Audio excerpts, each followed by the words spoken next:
The member for Wright has the call. Thank you, Mr Speaker. My question is to the Treasurer. Will the Treasurer update the House how the government is working to reduce cost of living pressures for hard-working Australians?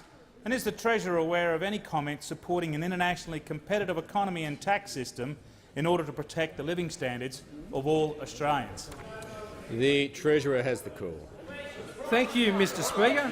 Member and I for thank the Grindler. member for his question. The member I for particularly Grindler. thank him for his key role in organising the A50 event in Sydney last Friday and Thursday, which brought $17 trillion of funds under management by those who came to Australia last week. So well done.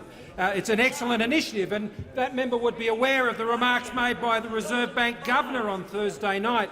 And before I draw attention to those comments, I draw attention to the comments by the Shadow Treasurer on the 7th of October of 2009 in an interview he gave with Ross Greenwood, and he said, "One of the weapons in the armoury of the Reserve Bank is the signal that they send. The signal that they send through those sorts of public speeches, etc., and that is often very significant."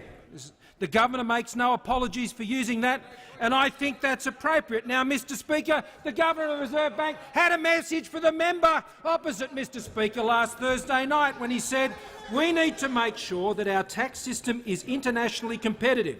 One example of this complication is in the area of corporate tax, where there is a form of international tax competition going on in an effort to attract foreign investment. Like other countries, we face the challenge of responding to this while achieving a balance between recurrent spending and fiscal revenue. Mr Speaker, this government is responding to that challenge.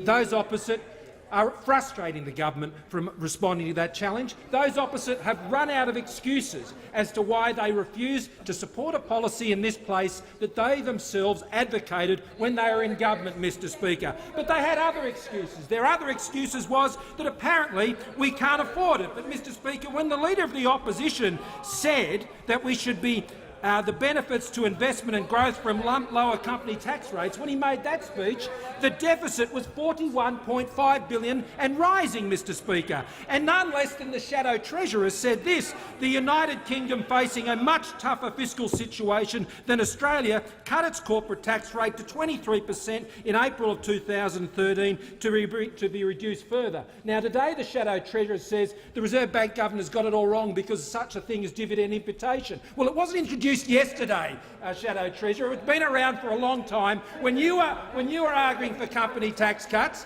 and Mr Speaker, on this side of the House, we know that that change is necessary for businesses to be able to remain competitive and to support the jobs of those who work for them. Those opposite are quite happy to loll around in corporate boardrooms when they're in government and talk up to the business community and say, "Oh, we're all for changing corporate tax rates," but when it doesn't suit them, like we know with this Leader of Opposition and those who sit across the opposition front bench, they change their tune when the politics dictate. The only reason, Mr Speaker, those who are opposed to the changes that are going to make Australia